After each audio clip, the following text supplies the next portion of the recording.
nkambara ikanzu ihagaze 30,000 ntayiguze. ubu wambara amakanzu agura ngahe? Mu minsi ubu ngubu nambara yandi ya 5 subiza abazunguzaye. Ubu nambara y'abazunguzaye, ariko mu minsi iri imbere ndajya ngura ikanzu ihagaze 30. ubu wambara ya 6. Inkweto wambara izangahe? Inkweto wambara izangahe? Nazo ni za 5. Nase mubeje ndawe nazo ni za 5. Katurebe.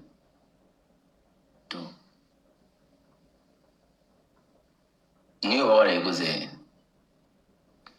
Niye ni 5 pe. Wayiguze he?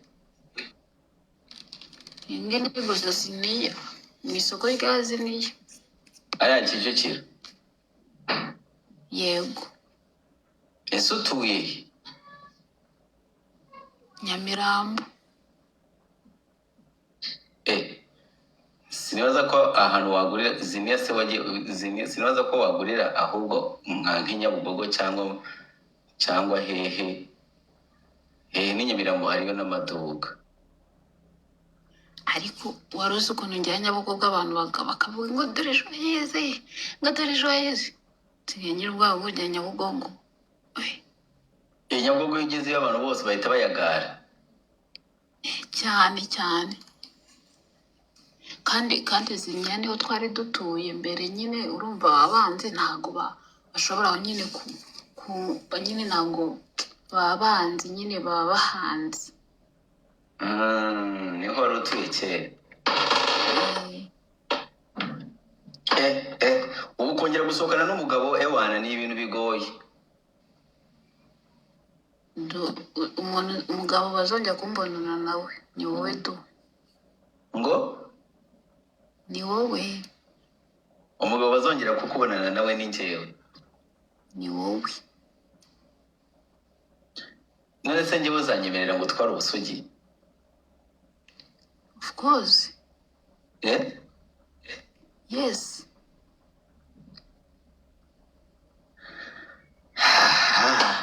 Icyo nsaba ni kimwe. Uzaza ujya kubwira mama wanjye ko urwaye? Nzagenda mbwira mama wawe ko ngutwaye. Ninangiza nze ngo tware ubusugi. Urwara ni nabwo, nanjye uzarwana nabwo. Ngutwarane n'ubusugi bwawe. Ntaribi. Aha, ubwo tuzajya he mama wawe tuzamusanga he? I Karongi. Kwa ba Element? Ese ntabwo wari ubizi ko mvukana na Element?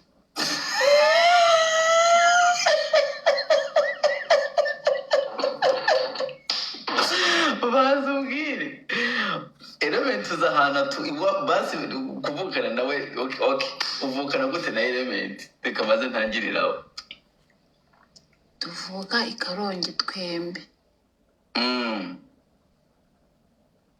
Uri kumva? Nimba tuvuka I Karongi twembi bisobanuye ko tuvuka. Kandi tujya no gusa. Ngo? Tujya no gusa, wenda nubwo ahantu nyine hatabona neza tujya gusa. Wowe na Element mujya gusa? Yeah.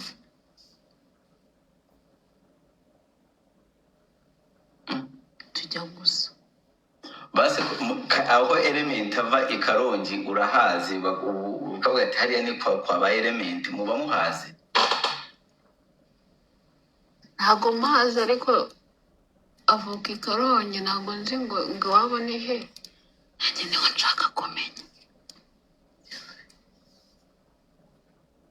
Ako Joyeuse menye ukunda abahungu beza. Ese urajya ngo nkunda uduhungu turi aho koko? Nkunda uduhungu turi aho? Niba Imana ingiriye ubuntu bwo gukunda, ngomba gukunda umuhungu mwiza. nawe nunyanga nzakunda umuhungu w'umuzungu noneho. ubu yareka nuva kuri njyewe uzahita wigendera ku bazungu. Kandi uwo muzungu niwo uzamunsigira ukavuga ati Joye kundana n'uyu, akaba ari nawe noneho uzahita unyambika impeta.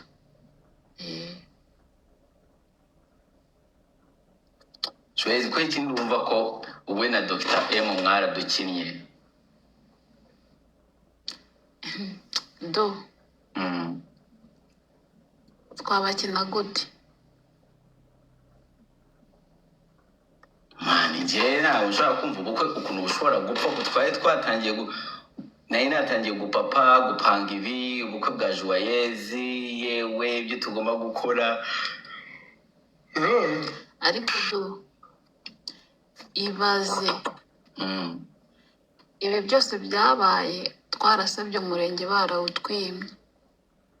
oya reka bari barawutwimye, urabizi mfite imyaka 19 bari barawutwimye. Ngeraho nemera kuba naterwa inda kuko udafite impamvu yumvikana mu gihe uri munsi y'imyaka 21 ntago bagushyingira. Ngeraho nemera kuzaterwa inda kugira ngo dushyingirwe. ibyo nibyo wemereye Dr. ibyo nibyo wemereye Dr. M ati rero ubu ngubu reka tugende mu ntera inda. Tugenda untera inda nimba ariyo mpamvu yumvikana, hanyuma dukora ubukwe ntaribi dushyingirwe. Ariko umuhungu birashoboka ko ari wowe wari wifitiye iyindi tageti, kuko yari abizi ko bitazemera kandi yari yaranze ko tunabitangariza abanyarwanda mbere. Ariko nabonye cyagiye nabonye mugiye kuri kamera muhita mukora akavideo muhitana n'agafata n'agapositinga. Ibyo yaje kubyemera gute? Ibihe ibyo kuba yakwemera ko mufite ubukwe, ko abadiaspora tugomba kubafasha, ngo Dumba yavuze ko azadufasha n'iki ako kavideo narakabonye mpita nka postinga. Ibyo yaje kubyemera gute ko mwabikoranye? twebwe twagiye ku murenge baratubwira ngo tuzandikira ku karere ngo tubibasabe gushyingirwa ko tutaruzuza imyaka. Njye naruzuza imyaka 21 tuzasaba ku karere. Akarere narabigasabye nyine njyayo mvugana n'abayobozi 3 bambwira ko bitakunda ko nta mpamvu zumvikana mfite. Icyo gihe kuko numvaga nta mpamvu zumvikana mfite, Dutemu yari yaransabye ko tubana bitemewe n'amategeko, narabyanze. Ndaza nyine mpita mubwira ati ntarebe ndabyemeye tubane bitemewe n'amategeko kuko twarabitangaje. Bidakunze gutyo njye nzaseba tubibwire abanyarwanda yuko tugiye kubana bitemewe n'amategeko. Ibintu byanze arabyanga byose. Ndamubwira ati nawe bidukore ikiganiro tubwire abanyarwanda ko ibintu byanze kuko njye mbayeho kubw'abantu urabizi. Ari umuntu ushaka ngo guhura nawe hano bamwita Empower, ngo arambwiye ngo Dumba ngo wampuzana Joyeuse. Ni umugabo bitewe n'umugabo. Ubu umugabo aje afite amafaranga, amafaranga y'ubuntu do amafaranga araza akayoyoka akagenda. Njyewe umuntu nyine y'unkunda bya nyabyo, si nyine amafaranga. Unkunda urukundo nirwo rwa mbere.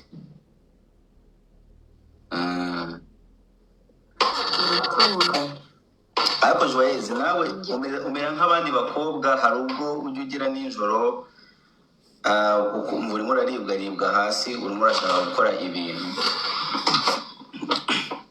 Si byo byabura ku mukobwa? Aho umuntu muzima wese ntabwo byabura. nawe bikubaho? Bijya bimbaho ariko si buri munsi. Bikubaho nka kangahe mu cyumweru? Bimbaho mvuye mu mihango.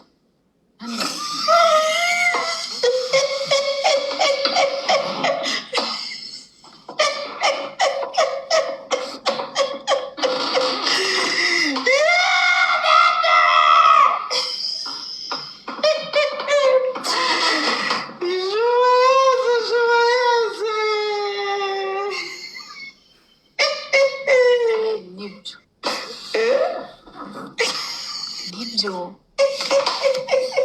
abantu bari kwibaza impamvu ndi kuvuga gake ndi mu rugo rw'abantu abana baryamye bari bubyuke bajya ku ishuri, niyo mpamvu ndi kuvuga gake nabasakuriza, ubundi nkunda kuvuga cyane, ariko ejo bundi nzataha. iyo uvuye mu mihango nyine utangira kokerwa. iyi nkatangira nyine kumva ntazi nyine, ariko naje gusobanukirwa ko nyine hari icyo mba nkeneye.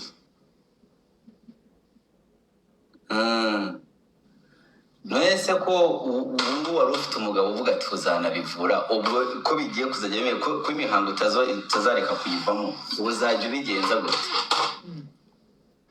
Ni ugusenga.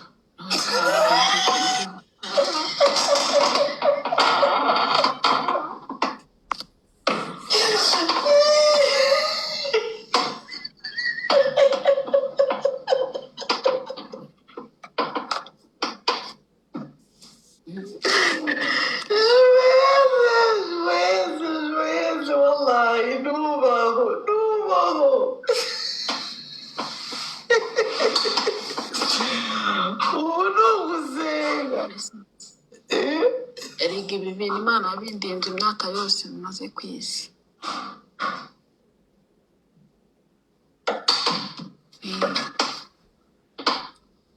Karame Dumba si wari waranyemereye intwererano?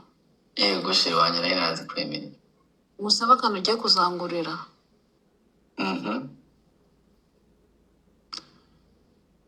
Wazanguriye firigo abo umukire abandi bose, turi hano ndi bafite firigo. Aho bafite firigo? nanjye uzanguriye firigo. Waje kuyikundira iki se firigo? Mu bintu byose byo mu nzu wumva ko firigo ariyo ukeneye? Firigo nyine sinabonye igitanda warakibonye na matera n'amashuka. sinsigaye ndyama nkidunda. Erega firigo ni iy'abakire, kandi nanjye ngomba kubarizwa mu bakire b'inaba mu Kigali. So ariko firigo uretse kuba ari iy'abakire uzi icyo imaze? Ishyushya ibiryo.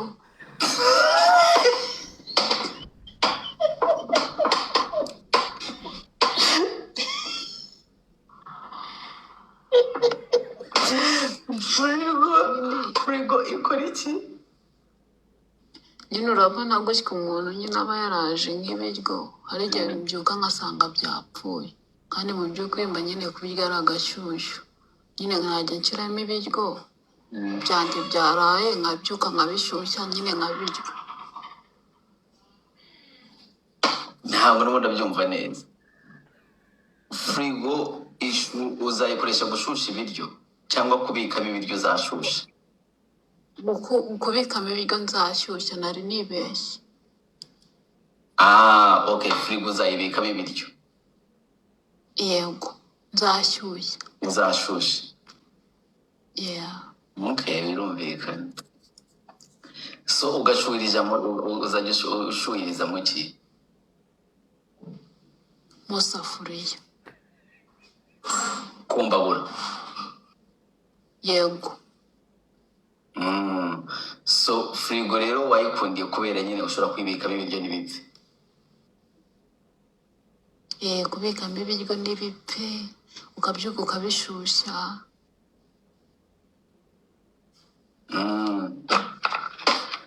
Ukanabikamo urubura, uraruzi, ukabikamo n'urubura bashyira muri fanta nyine igakonja. Firigo se wabuze amafaranga igura? Irahenda. Iyi ndayazi. Nangahe?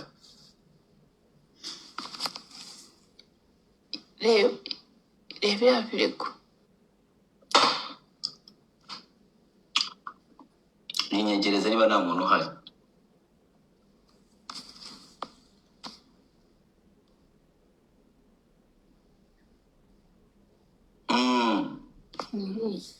igura ibihumbi 300.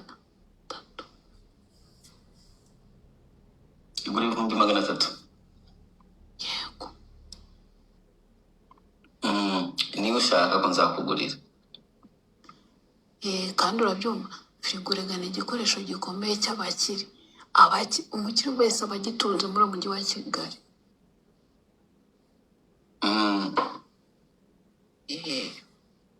Nanjye ndashaka kuba umukire muri abo rero. ariko hari udutoya. Nta kibazo. hari udutoya witwa Steven arimo arandika ati hari udutoya. Rega si njyewe gusa wakakugurira, hari n'abandi bashobora kumva icyifuzo cyawe bakavuga ati njye iyo firigo ndaza kwimugurira. Njyewe Domba, urabona bano bantu nyine iyi firigo bafite, bayizanye mu rugo bajyaga bayikoreramo akazi.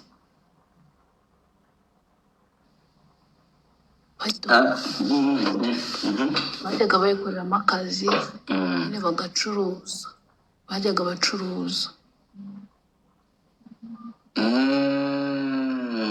So wowe ntushaka gatoya, ushaka firigo nini kubera ushobora kuyikoresha ikindi kintu cyungura. Nshobora nyine no kuzacuruza, rega mfite inzozi nyinshi sinakubwira ko ibitekerezo byanjye byagutse.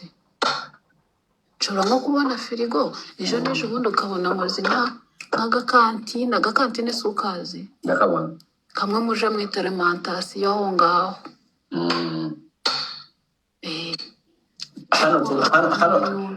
hano tukita gute? Alimentation. aho ngaho mugakita gute? Kantine.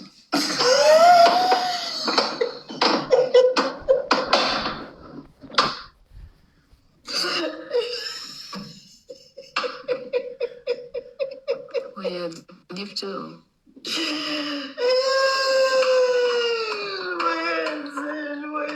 Uzamvuna imbavu.